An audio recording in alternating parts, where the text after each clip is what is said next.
getting ready to play with another brick wall. With what? Another brick wall. Yeah! Gotta support this roof.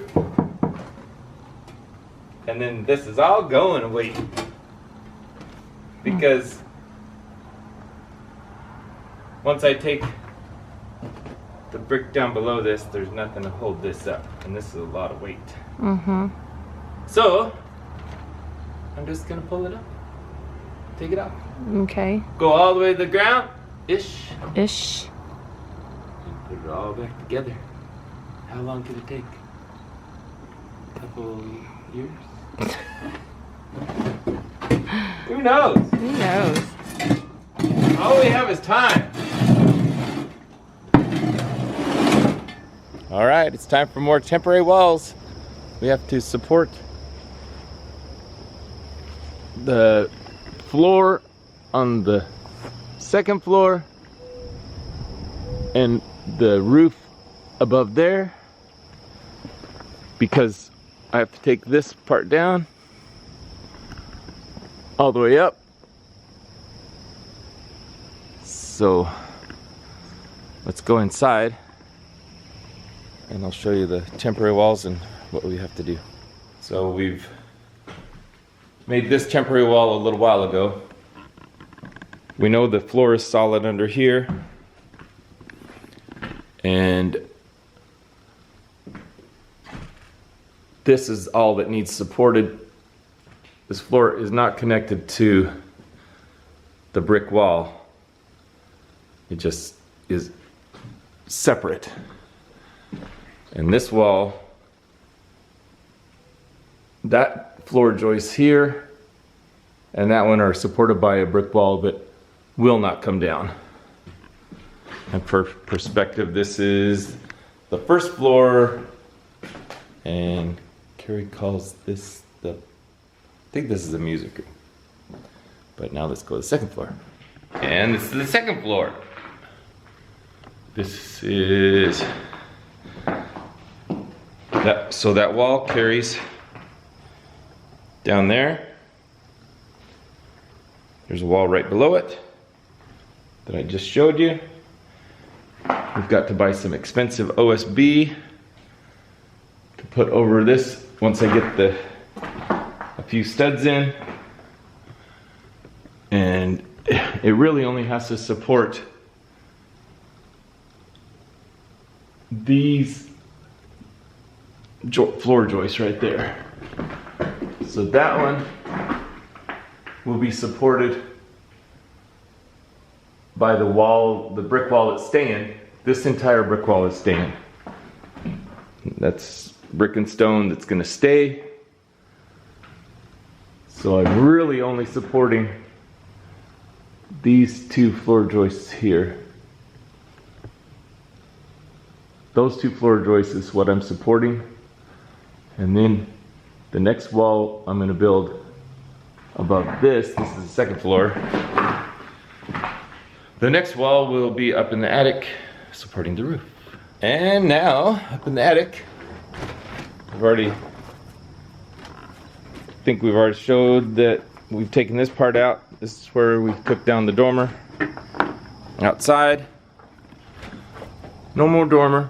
This has been like this for a little while, since we thought it might fall. Here, underneath, is the wall that we've temporarily put up. So I'm gonna put some temporary posts to hold this part of the roof up. And it's not much, but this all this brick is gonna come out. So that brick is staying because it's in good shape. So the only thing we're holding up is these couple rafters on the roof. And the weight will be carried down to the second floor temporary wall and the first floor temporary wall that is already built. So it shouldn't be that bad, other than the Cost of lumber for temporary walls is a lot of fun.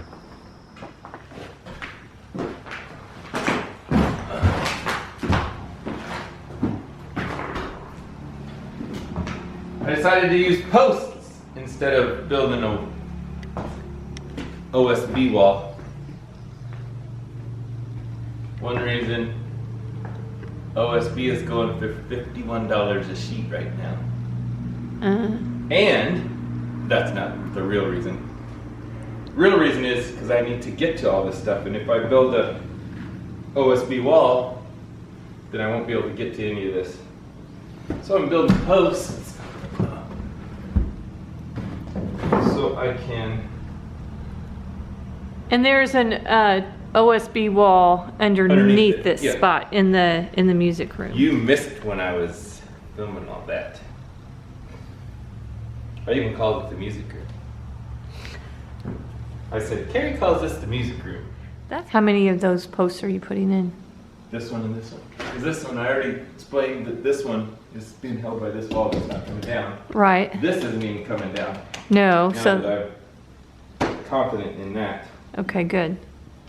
So we just But need that, oh, yeah. I wanted to show you guys what it's supposed to look like. This is how it was designed, with nailers in between courses of brick to attach the lath and plaster to. And when the wall stays dry, these nailers do just fine. And all this mortar is in solid shape. That wall is plumb and true. And then you get to the side where moisture got in for many years, and there's bricks falling out. That was a nailer, so that brick, as soon as the nailer deteriorated, it just fell out. All this, there's some of the mortar is still in decent shape. There's another spot where the nailer fell out, or rotted, I mean. So that's what happened to this wall. And you can see that I think that was originally supposed to be closed, or at least a little tighter. So this wall is bowing a little bit. And you can see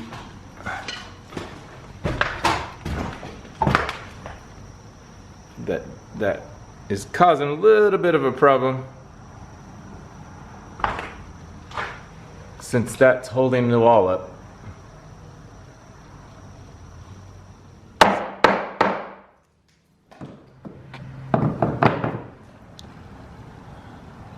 And it's on a floor joist there, so it's carrying the weight from that wall I built down there, through that floor joist, through this post. It's hard to see it because of all the dust, but yeah, but it's the only thing holding right stuff. There. These screws are just to hold it from not falling down. They're not holding the structure. No, but we like to always secure them at the top. So if they do slip, they don't come tumbling down on our head. Safety first. Second and third. All right, the second support is going in. Temporary. We're up in the attic, supporting this roof. Next. Yeah, really. Okay. We put, yeah. Jack it up just a little bit to get this sill plate. What do I don't know exactly what it is. However, we were smart enough this time to take off the little fastener. There it is. We took that off so it could raise without breaking like we did when we were... But we didn't tell anybody we did that. No, we are. Now everybody knows. Now everybody knows. The secret is out. The secret has been revealed. I'm not a good secret keeper. Oh, it's moving up nicely. Yeah, it's not very heavy. It's only this little tiny roof up here, see? There it goes. I just don't want to move it too much because I don't want to pop any slate loose. Because, you know, the slate is all in really fantastic shape. But Yes. Yeah, one goes, it all turns into dust. I'm happy with that. That's about how it's supposed to be anyway. Probably. Because that is probably now level. This is all sagged with Yeah. all the stuff falling. This is where that, if you can see through the floor, that is that column of brick right there. That's that column of brick that all needs to be replaced. And this is that wall. We got the supports up here all along there. There's 3 supports all on floor joists, sharing the load. We have that all jacked up, and to make it easier to pull this wall down. And so now we're, I guess, ready to proceed with the demolishing of a brick wall. Yay! So It's kind of scary. We're gonna have a big window right here. We're gonna change it into a big window. yeah, What could go wrong, people? let's not answer that. Let's hope it is a What's the non-event. chances? We'll say it that way. Let's hope it's a non-event. So let's Oops, just lost the brick. we did. Now I'll have to haul it back up. That's the only problem. All the bricks that we sent down have to come back up. Ugh. However, Bertha will lift most of those back up. True. Let's see, look at this, all of this is, It should not be that easy to tear down a brick wall. I'm wearing steel-toed boots. I am not. Gary's not. I'm not. This is why I had to try to do it without OSB. Covering this so I could actually get to this stuff. I keep hitting my head on this. Yeah. Just the right size so I don't see it. Yep. This is one of the reasons we never touched this wall. Because we knew that it was unstable. Yes. We'll say that. Yes, it was and is still unstable. But now it's all supported. You can see where the tails go out for the box gutters.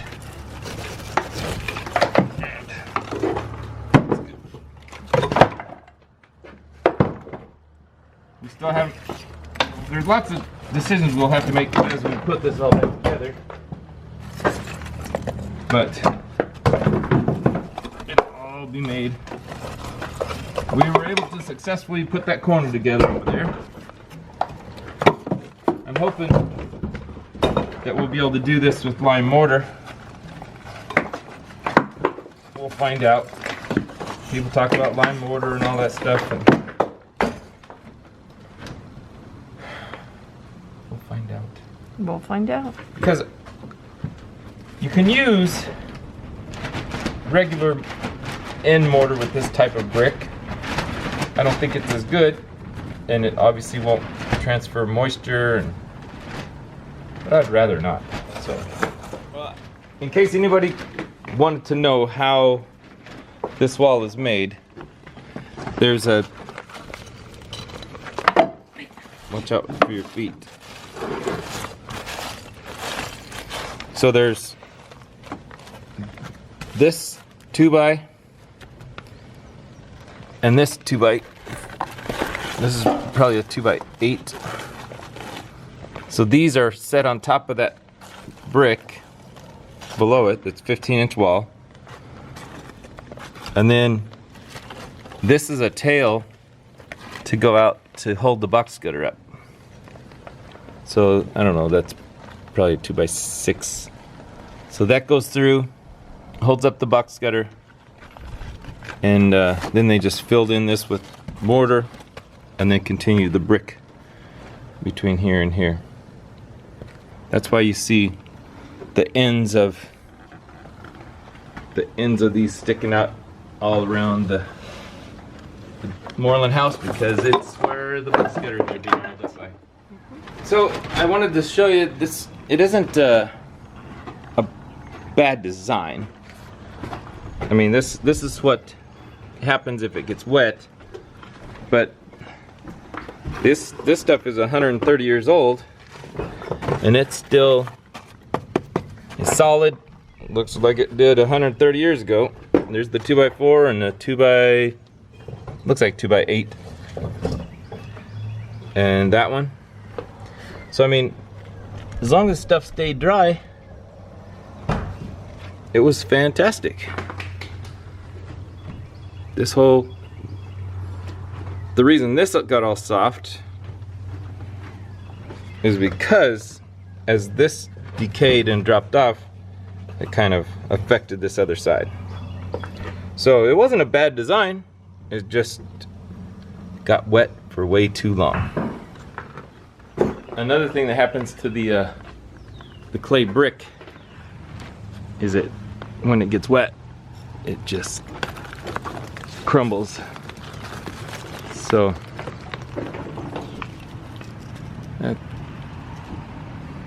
good old clay, it works if it stays dry, but if it doesn't stay dry and it has lots of pressure on it, that happens. Well, how's it going, Frank? Brick by brick.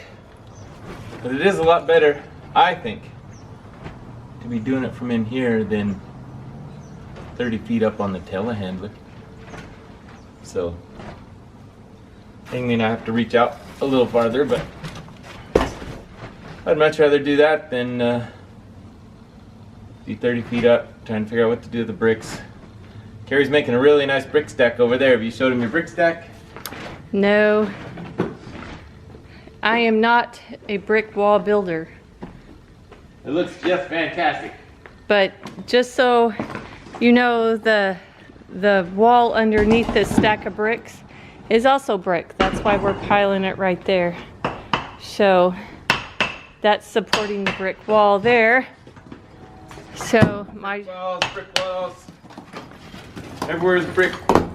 That way it won't fall. yeah. It's nice to actually have to knock the bricks to get them loose. That is nice. Considering the other ones you just gently pulled and the whole wall fell down. I didn't even have to gently pull. A lot of times they just fell out. Yeah.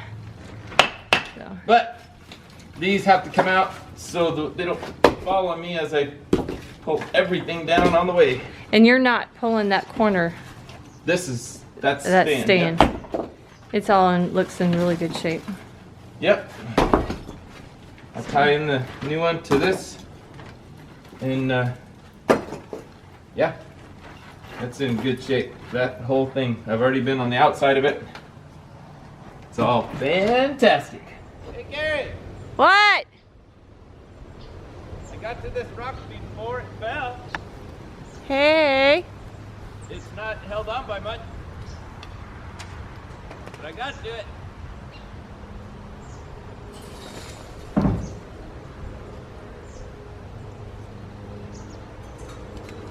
You're just kind of here by gravity. Yeah.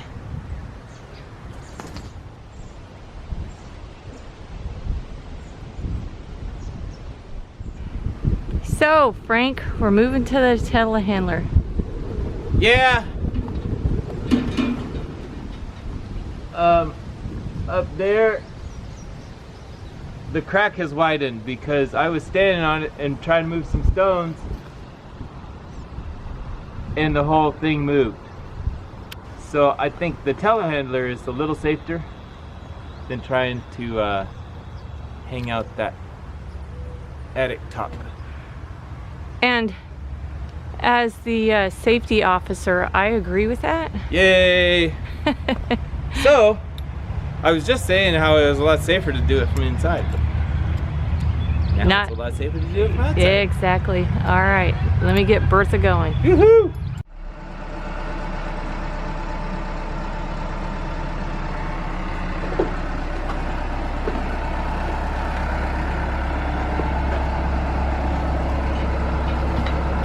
Hey, I'm in the telehandler and you're right there. Yeah. It looks the same. See, the telehandler doesn't get that very high because you're on the ground. Yes, I am. I think this is gonna be safer though. Yeah, I agree. So, just as a reminder, we have a picture of what the stones look like and where they're at, and we're numbering them on the paper. Marking them, and then the ones that are in the sun we're etching now. Yeah, I got all the etching done today of the other stones that we took off.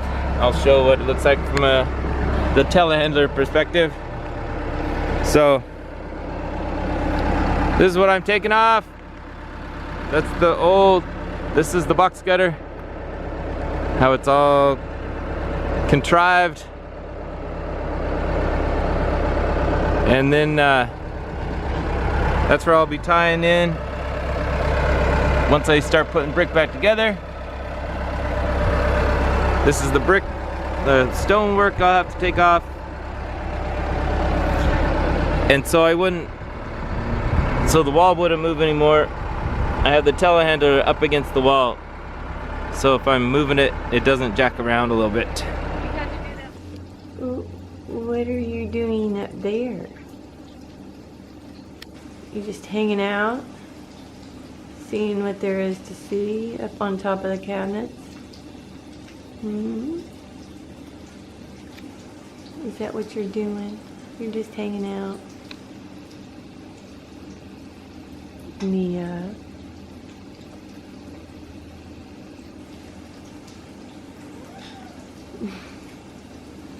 Not this morning, huh? Okay.